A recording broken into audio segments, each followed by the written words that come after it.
What's going on, everybody out there? Good to see you in the chat. First, as always, Mr. D. Wells. Good to see you're doing okay.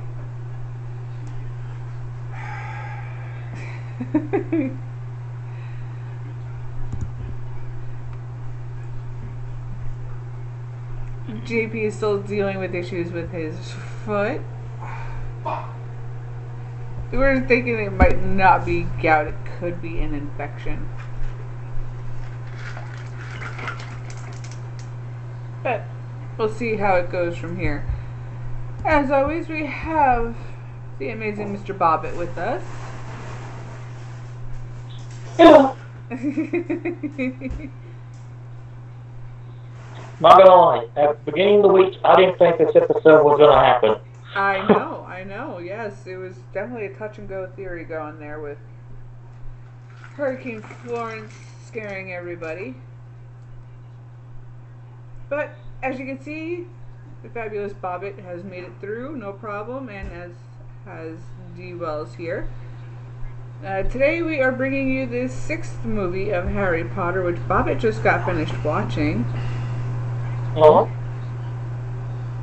And that is The Half-Blood Prince.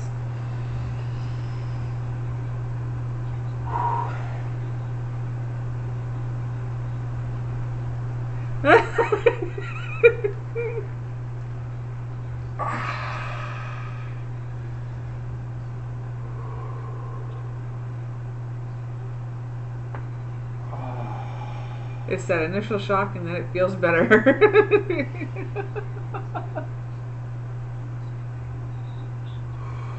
I'm good. Go ahead. Okay. Well, we have Trek in the chat as well. I need to talk to you, Trek. Oh boy. Uh-oh. Yeah. What's up, man? I'm not mad at you, Trek. I want to make something clear to you, but it's about a tweet you put out today. Oh boy. Alright. So with this being the 6th movie, we are getting into the actual basis of the entire storyline and finally figuring out their plot. Well, Voldemort's plot. Well, their plots against Voldemort. Well, it was a guessing. Honestly, I didn't read the book, of course, but from the movie, they made it a guessing game. Dumbledore made it a guessing game as to what it could be. He had an idea, but he made it a guessing game just to he wanted to make sure that what Voldemort was doing is why he disappeared. Without actually dying. Yes. Dumb. Which brought in the term Horcrux. Yes. And this is the movie that it becomes very prevalent that this is exactly what Voldemort did. But there's a reason why Harry lived. Voldemort did not kill him. Sorry. Oh no! Now this is my favorite movie out of the series. So you're gonna hear me fucking jump in and say no, you're wrong. Now, for those of you out there who don't know what a Horcrux is, it is the darkest of dark magic imaginable. Besides the Avada Kedavra curse, which is literally the killing curse. In fact, people on Facebook actually translated it, and it's basically, I see a dead body. That's what it translates into. I see dead people. Just kidding. But with a Horcrux, you essentially have to kill a person to fragment your own soul and put it into an object. Which then becomes your Horcrux, and it becomes your basically life stone. That would keep you living even if you lose your body. Yes. So that's what a Horcrux is, and it turns out through this movie that there is a possible 7 Horcruxes that Voldemort made. And of course, this movie starts off, of course, with Harry very happily leaving the home of the Dursleys and actually meeting up early with Dumbledore outside of Hogwarts. Am I right, Bobbitt? Yep. And this is before the Hogwarts school season actually begins, and that's what I mean by meeting up with him early. It's a week or two before school is about to start at Hogwarts, and Harry receives a special invitation from Dumbledore to meet him somewhere. They meet up, and it's quite an interesting reason that Dumbledore has asked Harry to meet up with him. From there, they apparate, or teleport, rather, to the very famous little village for the end of this movie, and throughout a lot of this book as well, where they go into what it seems to be a demolished house of some sort,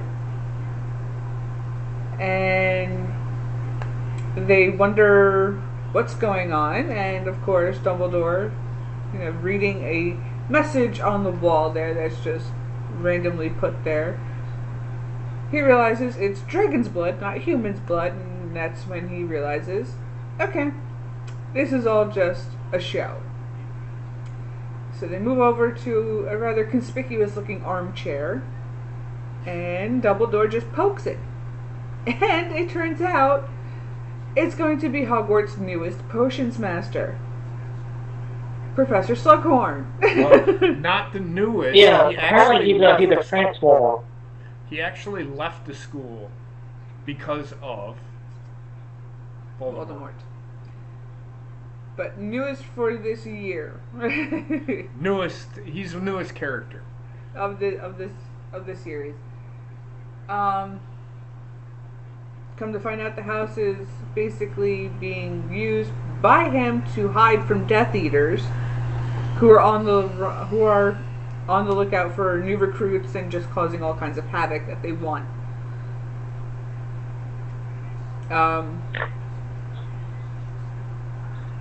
Yeah, when I saw the part where they destroyed that bridge, I didn't know if it was a Harry Potter movie or a disaster flick. Yes. In the beginning of the book, there is a meeting between the Minister of Magic and the Prime Minister of England. And basically it's Mr. Fudge handing over the reins to Scrimgeour and introducing Scrimgeour to the British Prime Minister. And they go into the whole discussion of, no, everything that's been happening here on your side has been our people's fault. That's the beginning of the book. So,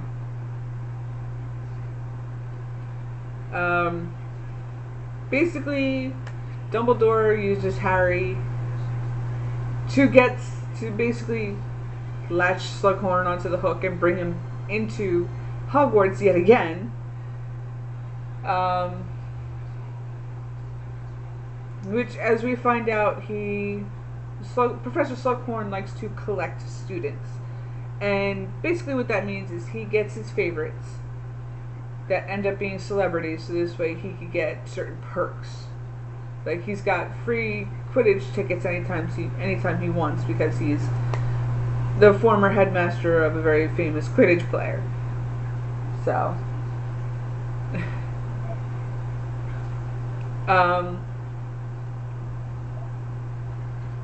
with that, at first Slughorn is very reluctant, and Dumbledore decides to sit there and call it even, and sit there and say, okay, if you want to continue running from the Death Eaters out here in the wilds, then by all means, even though you know Hogwarts is safer. And then he walks out the door along with Harry. Slughorn comes running out after them, Yeah, fine, I will come back, but I want more pay, and I do not want that broom closet. I forget the teacher's name that he said. I want that old office as my office. So with that, we have the newest teacher back on board with Hogwarts. And we come to the beginning of the school year. Everybody's coming back into the school. Ron, Hermione all meet up and everything. For that week, before going back to the school, Harry's stuff is sent to the Weasley's house, where Hermione had already met up there, and just to make things easier because he's already close enough. Indeed, Ronnie, indeed. Yes, it was very good to hear that it was just rain and wind, and that's all they got.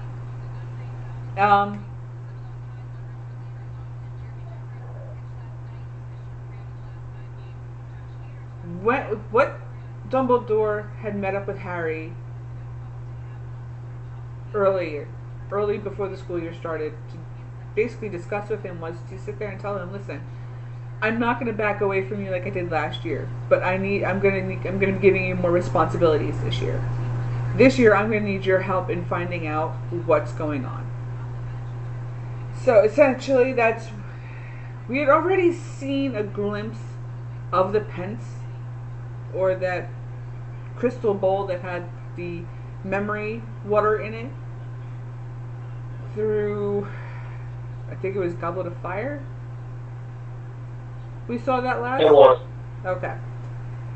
So we already knew what this bowl was, but we didn't know exactly what it did.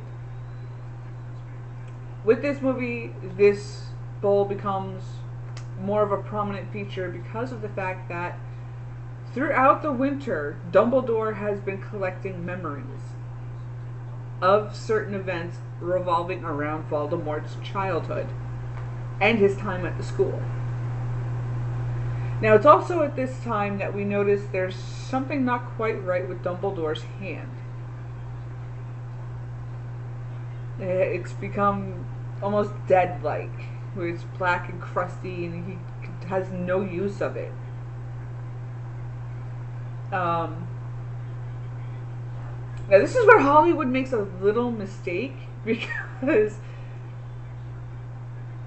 towards the end of the movie, once they've figured things out and it becomes everything else, Dumbledore puts Tom Riddle's diary on his desk. Meanwhile, that diary had been given back to Lucius Malfoy in a previous movie. So that's where Hollywood made a slight error. But getting onto it.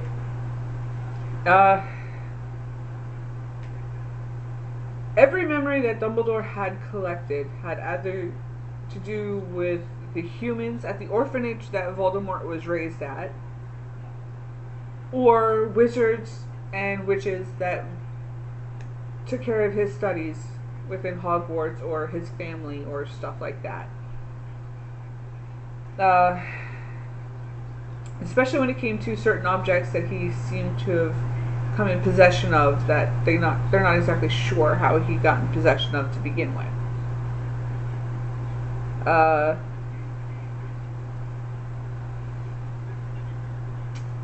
With that, Harry has the responsibilities of not only his schoolwork but also helping out Dumbledore in these special little missions. Now, they don't happen in every scene of the movie. They take place throughout the course of the year. There are several different things. Dumbledore had also asked that Harry try and get onto Slughorn's collection list and become one of his favorite students, which I think that was already part of the case, considering it's Harry Potter and he's taking a potions class. True. Although we did find out at this moment in the movie that he had not planned on taking potions. So he did not actually get anything for potions from Diagon Alley, and is forced then with Ron to take a look at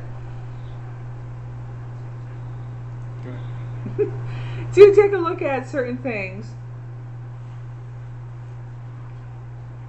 Slughorn happened to have 2 copies of the book left, one brand new looking one and one trashed copy, one would say,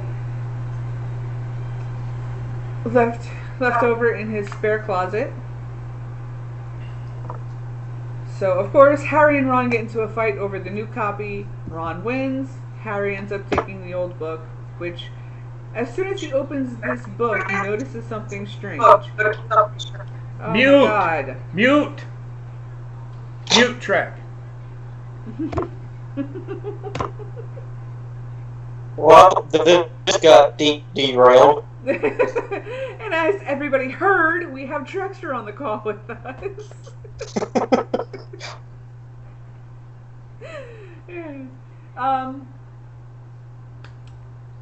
As soon as Harry opens this book, he realizes it's signed by the previous student who had this book, who mysteriously calls himself the Half-Blood Prince. Hence the title of this movie. And throughout this entire book, in the margins of it, certain things are in the instructions of the book are either crossed out and rewrote, or there's certain notes on the side in the margins of the book.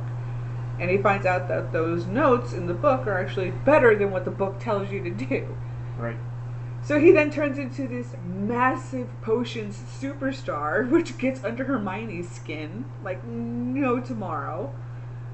But it also garners him the attention and, of course, with the first class, with Professor Slughorn winning the prize of Felix's Lucky Potion, which is a potion that makes you feel lucky no matter what you were planning to do.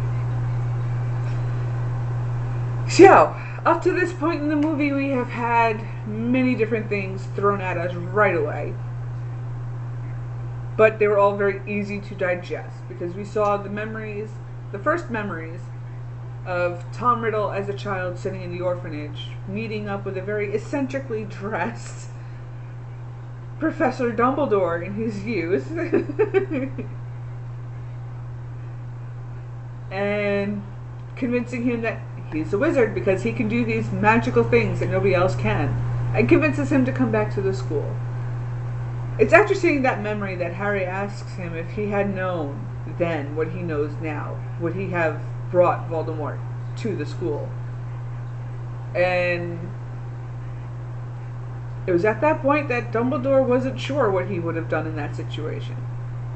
So it's the first time we've ever seen Dumbledore not sure of something throughout this whole series.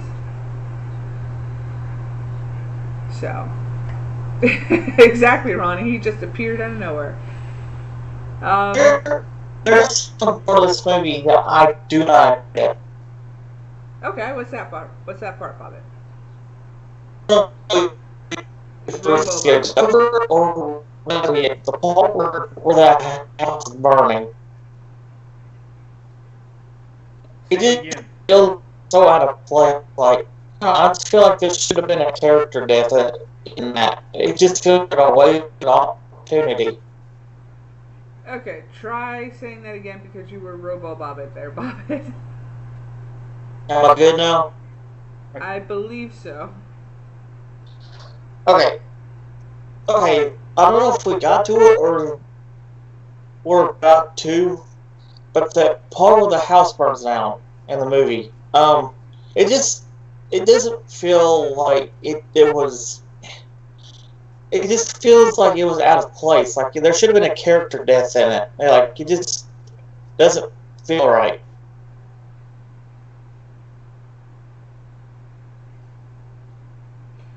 The house burned. You're talking about that scene with the old lady. The part where the Weasley house burns down. Okay. Oh, that's because of the fucking Death Eaters. Right. They had forewarning that the Death Eaters were going to be there, and that's why the Weasleys were not there. That's explained in the book. It's not as easily explained in the movie, but that's why there was no character death in that scene. Yes, it was a missed opportunity for certain things, but actually, because they did not explain of the forewarning in the movie that they did in the book, that's why you get that confusion. Yeah. But we are close to that part. because that was just before their winter break, I believe. I'd have to watch the movie again. But it's also at this time that we start noticing something a little strange, a little different going on between Hermione and Ron. Like, they're a little bit more closer together than they were before. Well, some would say. Yeah. Yeah. And it's at that moment that we all start thinking, oh, they're an item.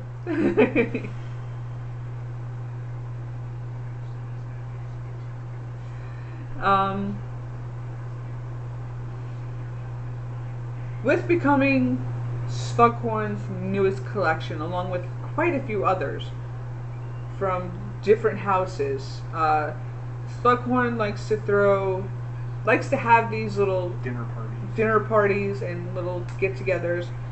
One of which, of course, we see the memory of it with Voldemort as Tom Riddle, where he stays after everybody leaves to ask a certain question. Now, of course, it's at this moment that we realize that this memory is not exactly the full memory, because we don't understand what Tom is actually asking for within this memory. And it's because of this that Dumbledore reveals that this is why I took you with me, to get him to come back to the school. Because one, I get to keep him safe, and two, I get to get the actual memory from him. Because it's been tampered with, and we need to know the truth. So, Harry then tries to go about the same tactics that Voldemort went through to try and get the information of the memory without making it seem obvious as to what he's trying to do.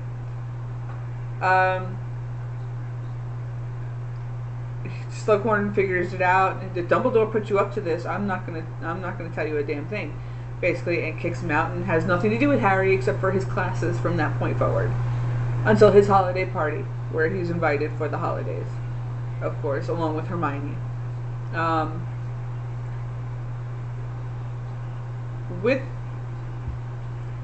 With that party, we get somebody. We have Filch dragging Draco Malfoy, saying he was trying to crash the party. And Snape then grabs Malfoy and takes him out of the room. Harry follows closely behind without being noticed and listens in on the conversation they are having. Because at the beginning of the movie, while they're on the train to Hogwarts, Harry basically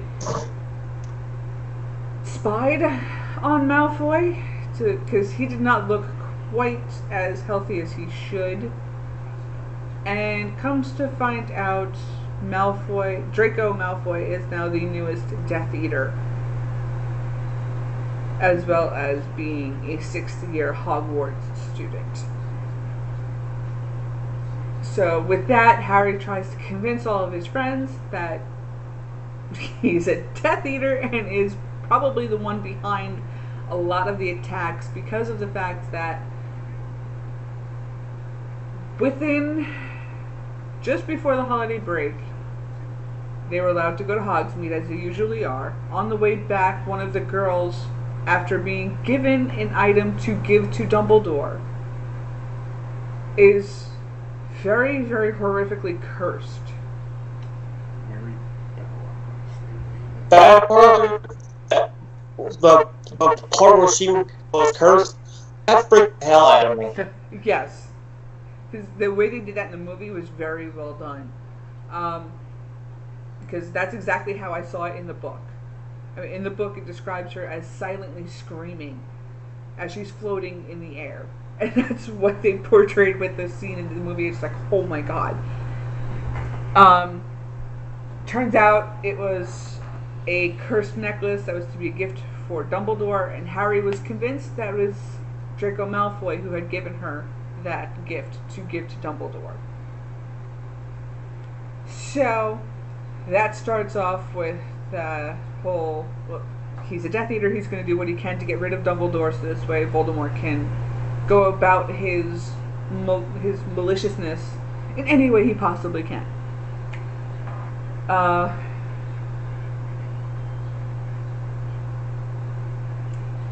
When we come up to the next part, of course, McGonagall with her "it's always you three" attitude, questioning Ron, Harry, and Hermione what they had seen, and then they go off from there. And the holiday party comes. Harry hears the conversation between Snape and Malfoy, and Malfoy says, "But this is my burden, this is my task. I will do it on my own." And it's at that moment that Harry's putting things together in his head, and he is up to something, and it's going to be very dangerous. But come to find out, also, Snape had made the unbreakable vow with Narcissa, Draco Malfoy's mother, to help protect him and help him within this mission. Who is also Bellatrix Lestrange's sister. Yes. Who is also Sirius Black's cousin. So it's at this point you start to realize that the pure bloods of the wizarding world are evil. Not evil, not just evil, because you got to remember, Ron Weasley's father is a purebred. Pure blood, yeah. Pure. So, not typically evil, but they're not exactly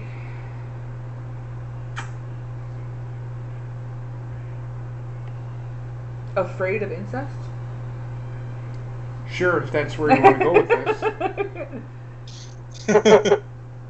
It's at that moment that you start realizing it, because you get a lot of intermingled families within the pureblood world, and it's just like, but aren't they cousins? So, but moving on.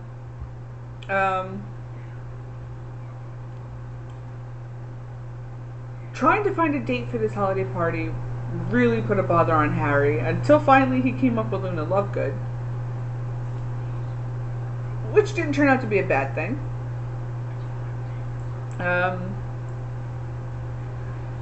But when he comes back, I think it was after the party, he comes back to the room, he finds that Ron had eaten a box of candy left for him. The funniest scene of this movie. Not only because... Go ahead. Not only because it shows that Ron will indeed eat anything that is within grasp, but also it also points out the fact that some of the things that the Weasley twins came up with actually work, because these box of candies were filled with a very strong love potion that could be bought at the Weasley twins' joke shop. Which we also learned within this movie that Harry had actually given some of the winnings from the Triwizard Tournament to them to be able to start their store. So. Well, that's interesting. What? I didn't know that. Oh, yeah. Okay. Yeah. It's why you see them with the private conversation with Harry, and Harry's them sitting there saying, if it wasn't for you, we wouldn't have had all this. Oh, right. That's what they're referring to. You don't need them, Ron. So Ron is sitting there hopelessly, madly in love with, I forget the girl's name. I think it was Katie Bell or something. No. There it is. She's the one that got. She was the one who was cursed. Yes. And she was also part of the Quidditch team. That's what I remember from the book. The one that fucking did the chocolates. It wasn't. It was somebody that had a crush on Harry. They were for Harry. Yes.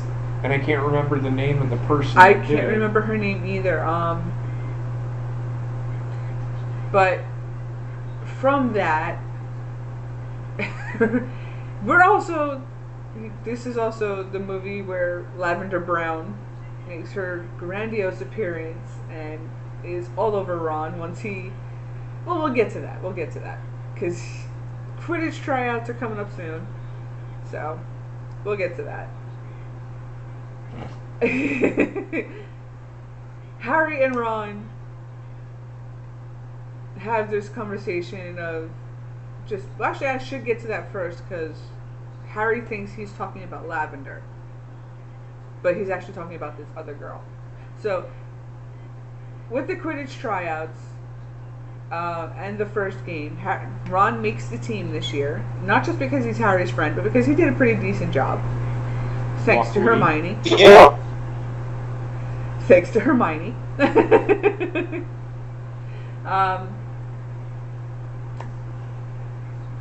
And the very first game comes up, and Harry, having won that jar of Felix's lucky potion, pretends to put it within Ron's morning drink, just before the game because he's so nervous. In which they end up winning the game, and Ron is seen as the hero because he's blocked so many of the quaffles. And from there, Lavender Brown just grabs onto him and gives him a big old kiss. And from that moment on, they're together. So, with that, we see that it hurts Hermione to see it. So, it's also at this time that we see Harry not too happy that Ginny Weasley is seeing other guys as well, and he can't explain why, but we all know why. So, moving on, back to the potion. Harry sits there and, because Ron says, "Do you think she knows I exist?" And Harry goes, "Who, Lavender?" And that's when Ron goes, "No," and it says this other girl. And that's when he realizes that he'd eaten love potion candies. So he uses that to get back onto Slughorn's good side. Because, of course, the potions teacher would be the only one to be able to make an antidote to this love potion. So, drags him down to Slughorn's office. They get him situated, get him the anti-potion to the love potion. And, of course, Ron snaps out of it and is all fine and well. Slughorn proposes a toast with a special bottle of mead that he can't remember where he got it from.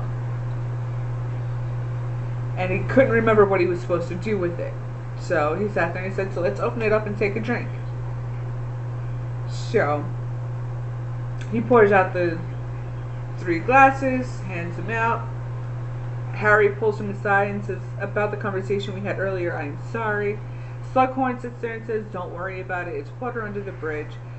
In the background, we then see Ron go into convulsions. And that's when we find cursed object number 2.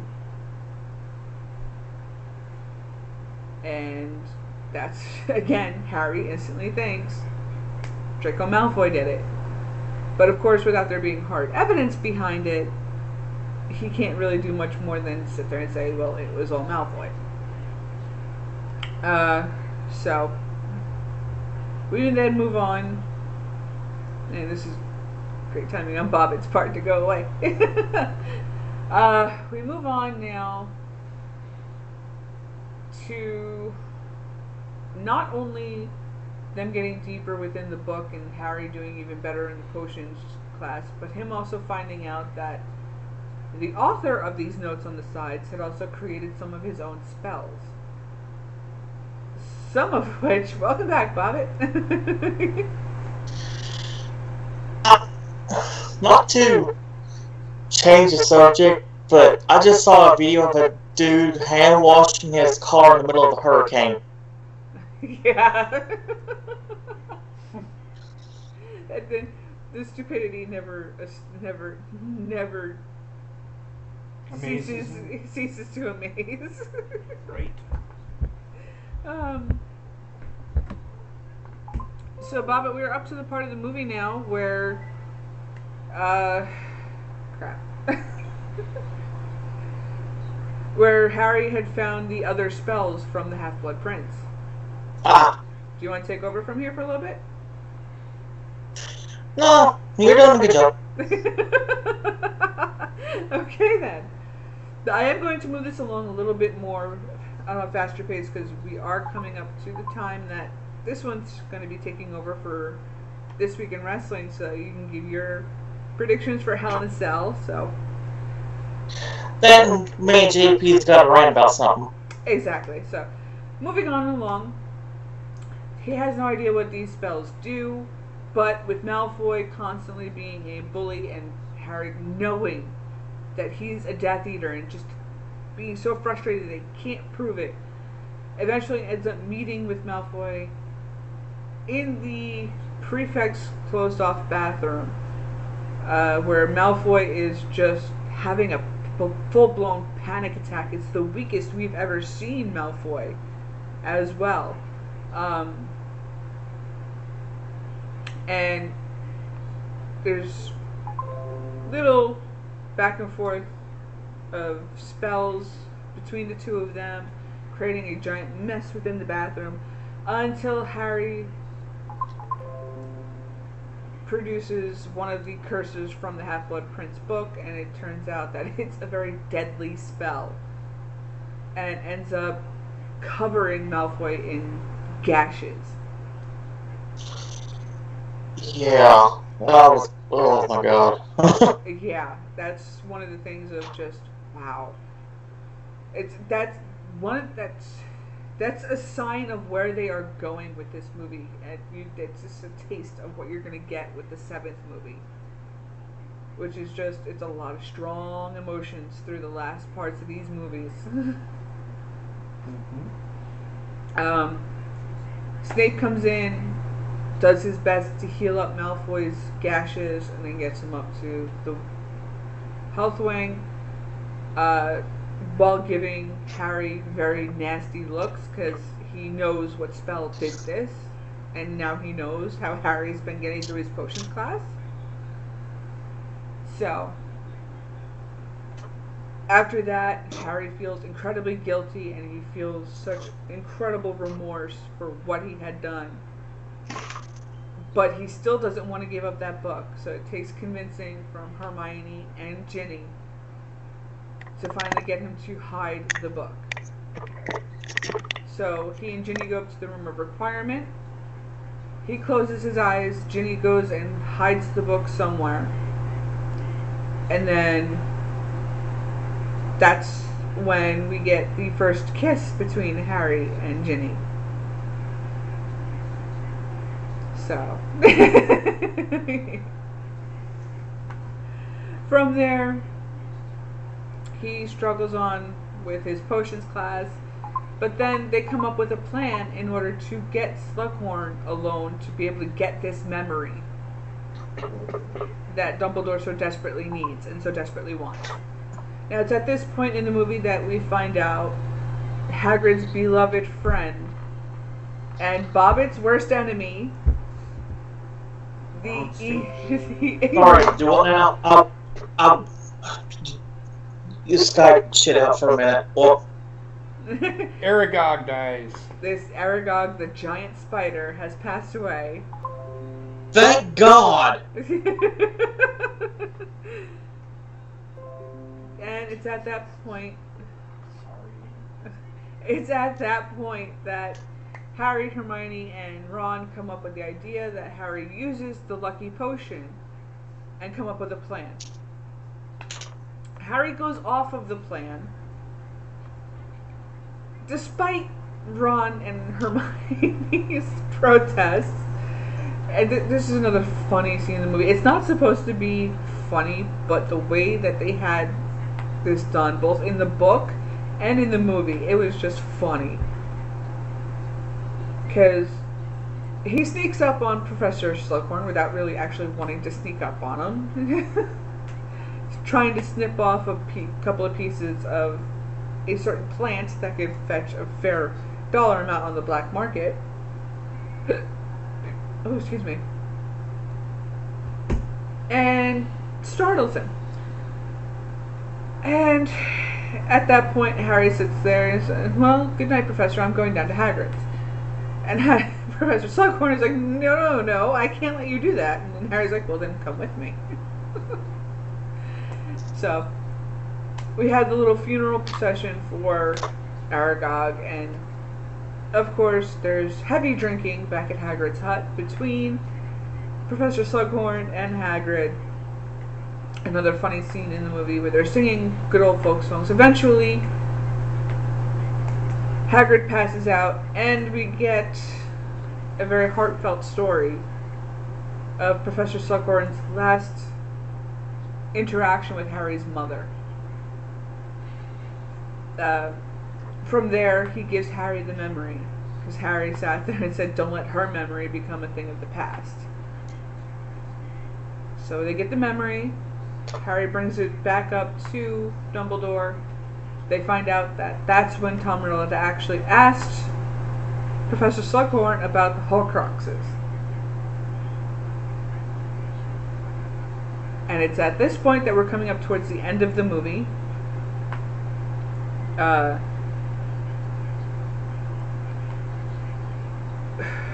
We get a little confrontation because of course, Weasley's house going up in flames because of Greymane and other Death Eaters being there. As they're fleeing the house, they find Snape and Draco as well, fleeing the scene, and it's right there that we find out that Snape was actually the Half-Blood Prince referred to within the book. With the potions book. You're missing the most important part. Then fill it in, because I'm doing this to get to your show. Okay, so this is the part where Dumbledore starts finding out that the Horcruxes are the reason why Voldemort is still alive. So the book that in Chamber of Secrets is a Horcrux, right? Because when he stabbed it with the basilisk tooth, it was destroyed. So that was one Horcrux gone. So in order to destroy Voldemort, you've got to find all the Horcruxes and destroy them. There is one Horcrux, and I can't remember who it was, whose medallion it is. It's a necklace. You know what I'm talking about? No, it was the ring that they put on a chain to wear as a necklace to avoid what happened to Dumbledore. But whose ring was it? That was the question. Well, it was his dad's. I think it was his father's ring. Yes, the family crest ring. Yes. So Dumbledore finds the ring. No, it was the fucking medallion. When him and he. So okay. he Yes. Harry, I know what you're talking. Yes, I know what you're talking about now. Okay. It's not really a medallion. It's more like a like a compass or some sort of thing that. Isn't it? They didn't find it yet, because the only thing he had was the diary that they knew of and the ring. That's all they had. What the other Horcrux that Dumbledore had figured out what it was actually like a locket, actually. There you go. That they had to go and find, which brought them to the cave. Which is, and this is where Dumbledore tells the story of the three girls that Tom Riddle had led to the cave and killed them, left the fucking medallion that he used as the Horcrux, and they had to drink this potion. And the more of the potion that you drank, the more delusional you became, then you forgot why you were there. And Dumbledore enlisted the help of Harry Potter. So they went, And Dumbledore sat there and he goes, "No matter what I do, Harry, do not let me stop until all the potion is gone. Once all the potion is gone, then we've got the Horcrux." So that he continued to drink all of the potion. He drinks all the potion, and of course he's like telling Dumbledore's like, "Harry, I don't want any more. I don't want any more. This is too painful. I don't want to do this." Harry did say, "Well, let me do it. I'm younger." He goes, "No, you're not powerful enough for this." So that was at the beginning. So he's sitting there and he drinks all the potion, and they get this locket. They take the locket, and apparently it's a fake. Yeah, at the end of the movie, well, because this is where we're coming up to it, we find out Snape is the Half-Blood Prince. So Harry hurries back to Hogwarts No. You don't find out he's a Half-Blood Prince until the end. Right. This is... Yeah. They go back to the castle. They're back at the castle, having this discussion about this locket and what to do further. Then they hear a knock on the door, and of course, Dumbledore tells Harry to hide. Harry hides, and in come the Death Eaters. No, Draco Malfoy. With the Death Eaters. Well, right, but Draco Malfoy first. Anyway, go ahead. As I said, I'm trying to make this quick so we can get to your show.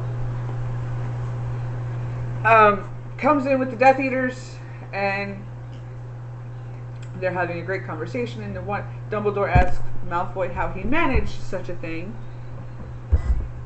and that's when we find out about the disappearing cabinet up in the Room of Requirement that is also in the furniture store. Yeah, in Burke's shop on the darkest part of Diagon Alley. While Harry is hiding, Snape comes out of the shadows, tells him to be quiet, goes up and makes it seem like he's going to help. And it's at this moment that there's a confrontation between Draco Malfoy, Dumbledore, and Snape. Dumbledore ends up being killed. By Snape. Actually? Because Dumbledore is the holder of the Elder Wand, which Voldemort was never able to control because it was actually Malfoy's wand. So it was actually Malfoy who killed Dumbledore. No, it was Snape. They wanted Draco Malfoy to be the one to kill him so that Voldemort could disarm without killing Draco Malfoy so that he could have the Elder Wand. Right. But Snape ended up killing Dumbledore. Draco actually disarmed Dumbledore, but he did not use. Wasn't the one that killed him. So Snape is the one that sacrificed himself, in a sense, to kill fucking Dumbledore. And so Dumbledore ends up getting killed by Snape, and that's pretty much the end of the fucking movie. Really, honestly, that's the end of the movie. Because then next is the part 1 and part 2 of Deathly Hallows. And it goes into an explanation. Well, part 2 explains the explanation as to why Snape did what he did.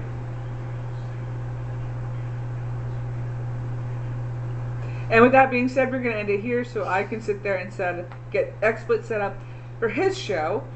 And we can move on from there and get our predictions for Hell in a Cell. This is the best movie of them all. I enjoyed the shit out of this movie. That's all I can say. So with that being said, y'all have a great night. And we'll see you over on the Cold Bone channel for This Week in Wrestling in just a few minutes.